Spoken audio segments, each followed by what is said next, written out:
Mga katrops, welcome back ulit sa aking channel, Sports React PH. At ngayon nga ay pag-uusapan natin ang balitang magbabalik na nga po si Stephen Curry sa Golden State Warriors. Pag-uusapan na rin nga natin dito sa ating panibagong video ang balitang payag na nga po ang Chicago Bulls na makipag-trade sa Los Angeles Lakers.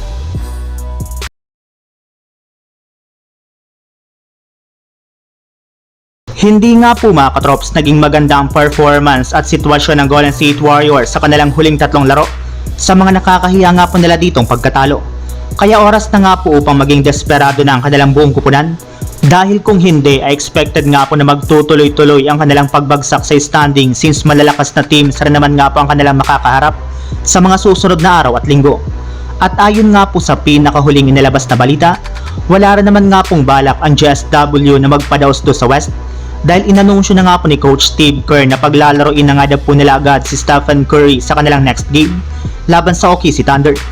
Base nga po sa isang report mga katrops, kasunod nga po ng pagkawala ni Stephen Curry sa kanilang last game sa pagsakit ng kanyang tuhod, ay sumailalim na nga po ito sa ilang mga test at luckily nga po mga katrops ay negatibo rin naman ang naging resulta nito.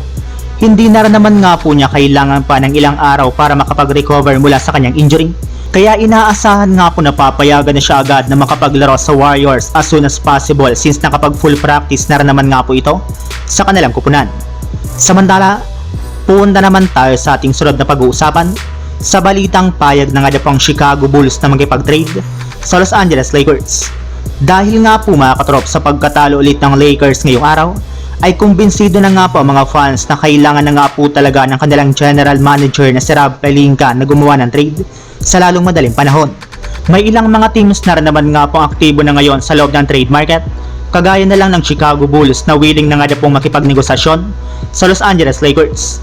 Ayon pa nga po sa lumabas na balita, payag na nga po ang general manager ng Bulls na i-trade ang kanilang center na si Nikola Vucevic basta't makakuha lamang sila ng 2 future second round pick. Bukod rin nga po dyan ay maaari nga pong i-offer dito ng Lakers si Rui Hachimura o kung hindi naman ay si D'Angelo Russell.